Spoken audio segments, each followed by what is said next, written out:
Hello friends, कैसे हैं सभी लोग। दोस्तों, कैसा रहा एग्जाम? एक बार जरूर बताएं किस तरीके का आपका एग्जाम आया, क्या क्या क्वेश्चन पूछे गए। तो आप मुझे व्हाट्सएप पे जरूर सेंड करें अपना एग्जाम पेपर। ठीक है। तो आज हम बात करने वाले हैं दोस्तों मॉडल पेपर कोर्स 2 पर। ठीक है, कोर्स फर्स्ट हम कर चुके हैं, आज हम करेंगे कोर्स 2 का मॉडल पेपर। कोर्स 2 का मॉडल पेपर कैसा रहेगा और कैसे कैसे उसमें क्वेश्चन पूछे जाएंगे और कौन कौन से क्वेश्चन हमने अटेम्प्ट करने हैं, कौन कौन से क्वेश्चनों का सिलेक्शन करना है और कौन कौन से क्वेश्चन करने रहते हैं। ठीक है, किस तरीके से करने हैं सारा बताएंगे। ठीक है, चलिए स्टार्ट करते हैं। टाइम आपको पता चल गया, मार्क्स आपको पता चल गए, सब कुछ हो गया। अब रहता है हमारा कि केवल मॉडल पेपर में किस तरीके के प्रश्न पूछे जाएंगे, है ना, कि किस तरीके का। ये तो पता चल गया आपको कि एग्जाम पेपर पैटर्न कैसा है आपका, किस तरीके का है। ठीक है, चलिए स्टार्ट करते हैं। All question carries, each question carries 1 marks. पता है आपको कि 5 फुल फॉर्म देनी है या 5 क्वेश्चन होंगे, फुल फॉर्म भी आई होंगी, क्वेश्चंस भी आए होंगे।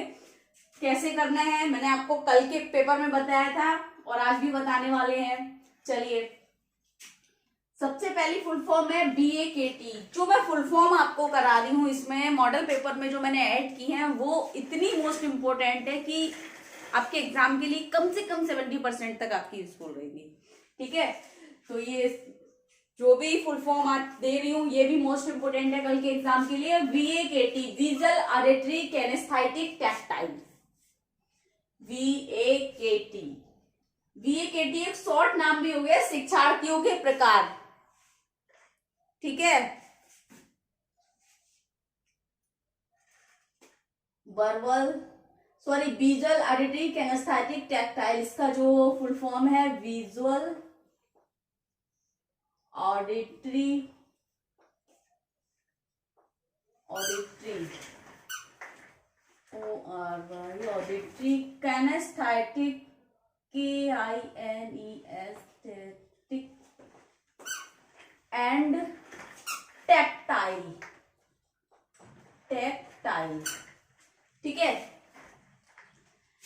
PDD दूसरा है परवेसिव डेवलपमेंटल डिसऑर्डर। ये हमारा ऑटिज्म स्पेक्ट्रम का एक प्रकार है, लेकिन इसका पूरा नाम है pervasive developmental disorder not otherwise specified. इसका पूरा नाम है, लेकिन यहाँ पर हमसे केवल PDD पूछा गया है। अगर NOS लगा हो, उसमें छोटा सा लगा होगा NOS, तब आप पूरा बताएंगे नॉट अदरवाइज स्पेसिफाइड। लेकिन अगर PDD ही आया है तो केवल आप इतना ही बताएंगे, क्या, परवेसिव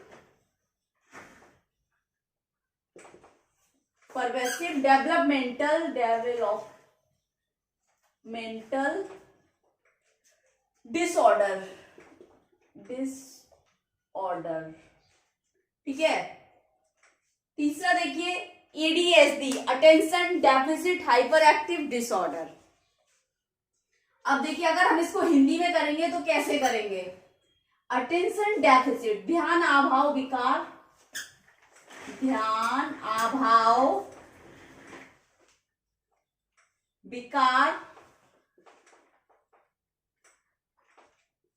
अति सक्रियता,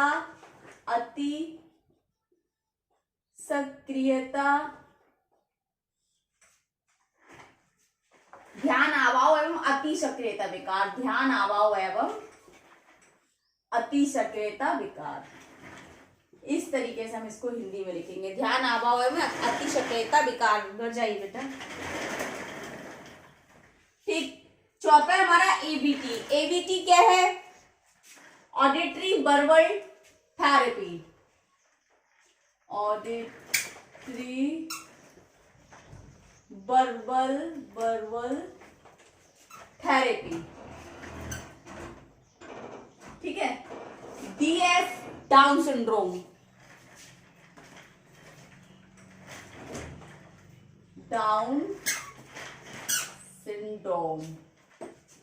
ठीक। अब जैसे मैंने आपको बताया इंग्लिश में कर सकते हैं, हिंदी में लिख सकते हैं और हमने रोमन में भी बताया था, ऐसे भी लिख सकते हैं जैसे डाउन सिंड्रोम। कोई नंबर नहीं कटेगा किसी भी तरीके से लिखने में, जो आपकी भाषा है, जो आपको आता है उसमें कीजिए। ठीक है, चलिए अब ऐसा नहीं है कि आपने क्या करना है कि कोई 2 नंबर का मतलब 2 नंबर का प्रश्न है ना, पार्ट सी में भी आपने यही लैंग्वेज अपनाई, ऐसा नहीं करना है, हिंदी या इंग्लिश में ही देना है, ठीक है। उसके बाद देखिए, लेकिन फुल फॉर्म में आप ऐसा कर सकते हैं अगर आपको नहीं आ रहा है। पार्ट बी में देखिए,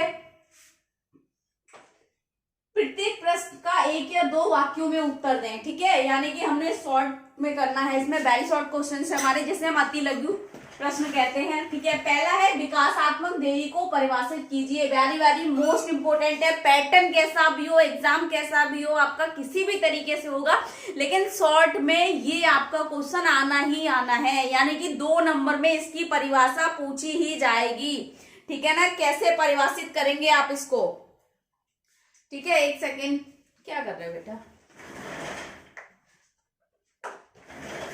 ठीक है। अब कैसे लिखना हमने, विकासात्मक देरी क्या है, तो डेवलपमेंटल डिले इसमें हमने बताना है क्या है। तो आप लिखिए कि 1 या 2 वाक्य में इसका आंसर कैसे देना है। अन्य बच्चों की अपेक्षा,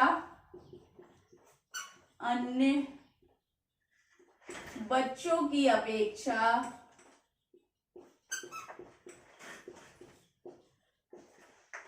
कार्य में पिछड़ जाना एवं विकास के हर क्षेत्र में देरी होना विकासात्मक देरी कहलाती है। विकास के हर क्षेत्र में देरी होना विकासात्मक देरी कहलाती है, विकासात्मक देरी है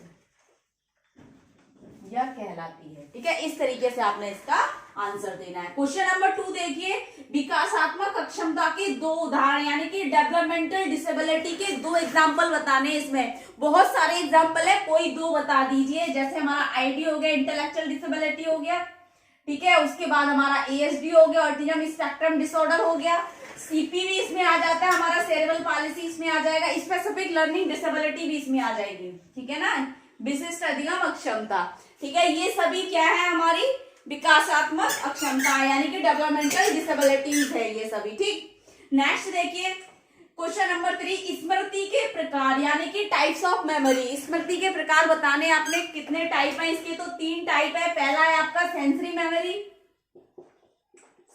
संवेदी स्मृति, सेंसरी मेमोरी। दूसरा है आपका अल्पकालिक स्मृति, यानी कि शॉर्ट टर्म मेमोरी, अल्पकालिक स्मृति। दूसरा है आपका दीर्घकालिक स्मृति, लॉन्ग टर्म मेमोरी, दीर्घकालिक स्मृति, ठीक है। लॉन्ग टर्म मेमोरी यानी कि sensory memory, short term memory और लॉन्ग टर्म मेमोरी, 3 प्रकार है। क्वेश्चन नंबर 4 देखिए, शिक्षार्थी के प्रकार लिखिए। शिक्षार्थी के प्रकार कौन कौन से हैं। अब इसमें आपने क्या केवल प्रकार पूछे, परिभाषा नहीं पूछी है, या इसके बारे में आप उन्होंने कॉन्सेप्ट नहीं पूछा है आपसे, केवल प्रकार पूछे तो केवल प्रकार ही लिखने होते हैं। उसमें हमने ऐसे ऐड नहीं करना होता है, क्वेश्चन में से आधा ऐड किया और इस तरीके से आधा नंबर कट जाता है, 1 नंबर मिलता है जहां 2 मिलने होते हैं, ठीक है। तो शिक्षार्थी के प्रकार ही लिख रहे हमने केवल। ग्रस्त शिक्षार्थी, विजुअल लर्नर शिक्षार्थी, ठीक है, श्रवण शिक्षार्थी,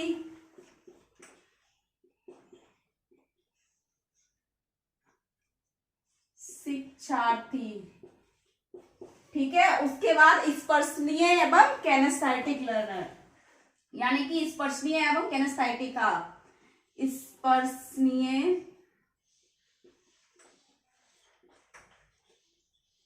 कैनेस्थेटिक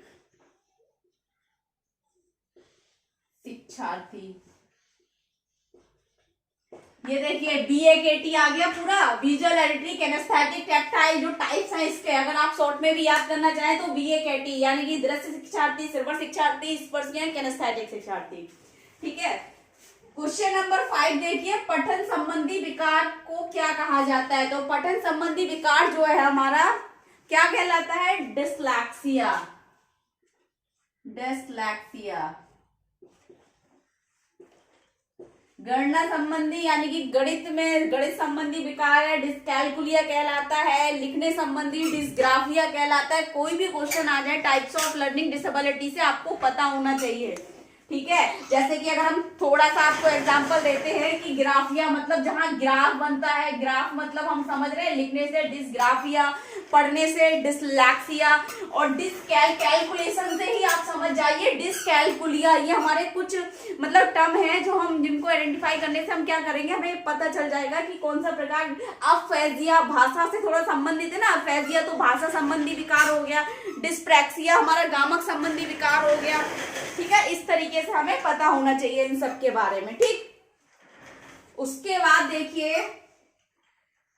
पार्ट सी में देखिए क्वेश्चंस, आंसर एनी 4 क्वेश्चन, किन्हीं 4 प्रश्नों के हमने उत्तर देने हैं। 20 नंबर के हमारे 4 प्रश्न हैं, हर प्रश्न के लिए 5 नंबर मिल रहे हैं, ठीक है ना, 5 अंक दिए हुए हैं। तो इसमें 6 प्रश्न होते हैं और हमने केवल 4 करने हैं, ठीक है। तो देखिए इसमें से कौन कौन सा करना है जो कि, और इसमें क्या करना है, हमने शॉर्ट नोट्स देने यानी कि लघु टिप्पणी करनी है। 150 शब्दों में समझ ही गए होंगे, आपने फर्स्ट पेपर कर ही लिया है। तो देखिए कैसे करने हैं, इसमें से किस तरीके के क्वेश्चन आप सिलेक्ट करेंगे बताते हैं आपको। क्वेश्चन नंबर फर्स्ट ये है, विकासात्मक विकार और विकासात्मक देरी की अवधारणा स्पष्ट करते हुए परिभाषा कीजिए। बहुत ही अच्छा क्वेश्चन है, 5 नंबर के लिए आप अच्छे से कर सकते हैं। विकासात्मक विकार के बारे में बताएंगे, थोड़ा सा उनके उदाहरण में आप इसमें मतलब specific learning disability, SD, CP और आईडी के बारे में बताएंगे, अच्छा खासा बड़ा हो जाएगा। उसके बाद आप डेवलपमेंटल डिले के बारे में बताएंगे, सबका कॉन्सेप्ट बताएंगे और उनको परिभाषा करेंगे, यानी कि 1 या 2 परिभाषा देंगे। 150 शब्दों में आपका क्लियर, बहुत अच्छा क्वेश्चन रहेगा। क्वेश्चन नंबर 2 देखिए, विकासात्मक विकलांग बच्चों के लिए शैक्षिक अवसर क्या क्या है। तो शैक्षिक अवसर कौन कौन से हैं, मैंने आपको बहुत अच्छे से करा रखा है ये टॉपिक। आप यूट्यूब पर जाइए, प्लेलिस्ट में देखिए, सर्च कर लीजिए आप जाके, ठीक है ना। तो ये टॉपिक भी आपके लिए अच्छा रहेगा 5 नंबर के लिए। क्वेश्चन नंबर 3 देखिए, विकासात्मक विकलांग बच्चों की शुरुआती पहचान और हस्तक्षेप के लाभ, जिसमें लाभ पूछते हैं, उद्देश्य पूछते हैं, ठीक है ना, उद्देश्य, लाभ या हमारे महत्वपूर्ण बिंदु, ध्यान देने योग्य बिंदु। तो ये इस प्रकार के क्वेश्चन आते हैं, आप जितना चाहे उतना लेंथी कर सकते हैं। तो इस प्रकार का क्वेश्चन आप छोड़े ना, इन्हें तो करें। क्यों होता है कि इसमें बहुत सारे हमें टॉपिक बाय टॉपिक मिलते रहते हैं और उनको हम डिटेल करते रहते हैं, ठीक है।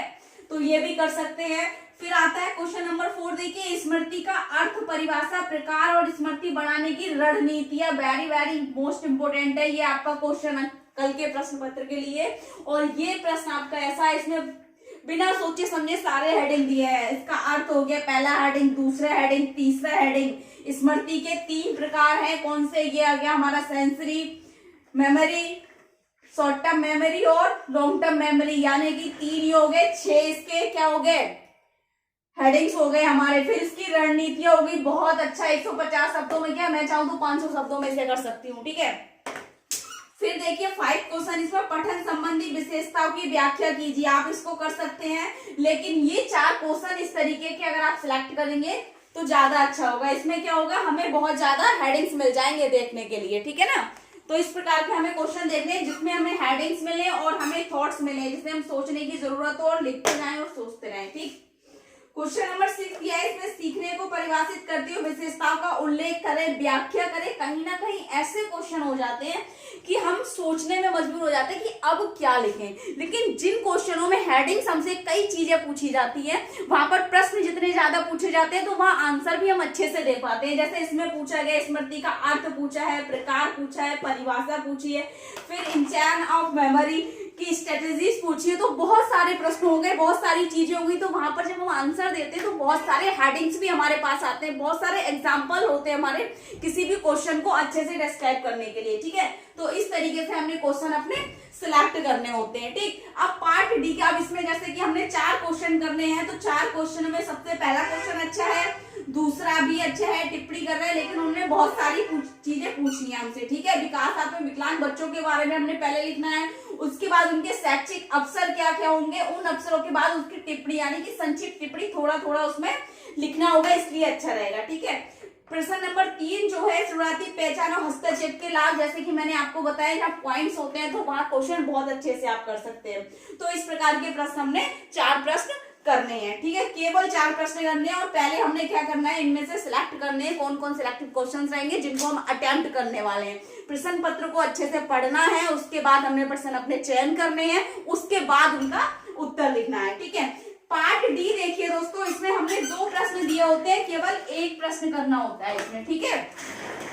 केवल 1 प्रश्न करना है। अब देखिए इसमें 2 प्रश्न दिए हैं, 10 नंबर का 1 प्रश्न होगा, ठीक है।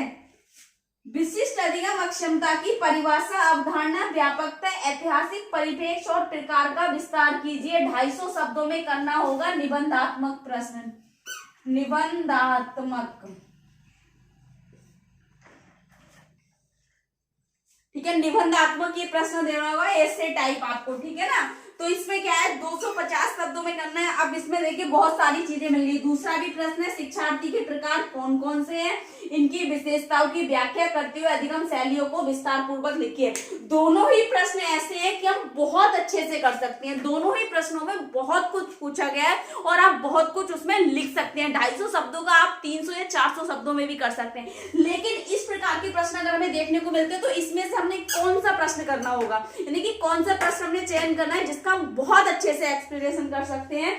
तो इसमें से हमें ये देखना है कि सबसे ज्यादा अच्छे से हमें कौन सा आता है, कौन सा प्रश्न हम कॉन्फिडेंस के साथ कर सकते हैं, या जिसमें हमें थॉट्स बहुत अच्छे सोचने को मिल सकते हैं, ठीक है ना।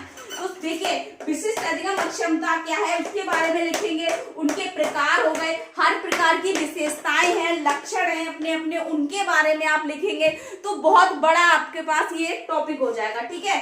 फिर परिभाषा हो गई, अवधारणा, उसकी व्यापकता, प्रेवलेंस भी पूछा है, ऐतिहासिक परिप्रेक्ष्य में आप फंस सकते हैं कहीं ना कहीं। अगर आपको नहीं पता है ऐतिहासिक परिप्रेक्ष्य, आप कुछ गलत नहीं कर सकते।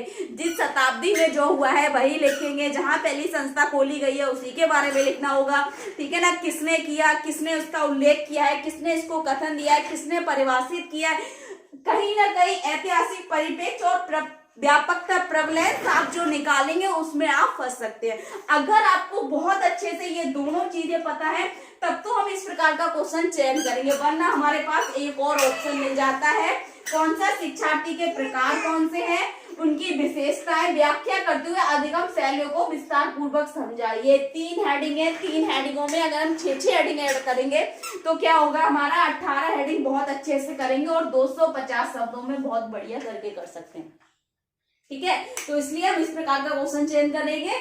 तो part A B C D सारा बता दिया है इसमें। और आपका जो एग्जाम पेपर पैटर्न है मुझे एक बार व्हाट्सएप पर जरूर सेंड करें कि क्या आया है, क्या पूछा गया है उसमें। और इससे संबंधित अगर आपको कुछ समझ नहीं आ रहा है, कुछ डाउट लग रहा है, कुछ पूछना है तो कमेंट बॉक्स में जाकर कमेंट करें। ज्यादा से ज्यादा वीडियो लाइक करें, चैनल को शेयर करें, चैनल को सब्सक्राइब कर दें दोस्तों, और वीडियो को शेयर कर दें। और अगर आपके पास एग्जाम से रिलेटेड अभी भी क्वेश्चन है, देखिए एक कमेंट आता है मॉर्निंग में, मैम एग्जाम कब है, तो इस प्रकार के कमेंट मतलब क्या बताते हैं कि आपको आपका एग्जाम आज सुबह है और आपको पता ही नहीं है कि हमने कब एग्जाम देना है, ठीक है। तो इस तरीके से अगर आप अपने आसपास के फ्रेंडों को अपने वीडियो शेयर कीजिए और अपनी जो इन्फॉर्मेशन रहती है कॉलेज में दूसरों को भी शेयर कीजिए। बाकी कुछ समझ नहीं आ रहा है कमेंट बॉक्स में कमेंट कीजिए, चैनल को लाइक कीजिए, सब्सक्राइब कीजिए, बेल आइकन को प्रेस करें ताकि नेक्स्ट आने वाली क्लास आप तक पहुंचती रहे दोस्तों। Thank you so much, all the best.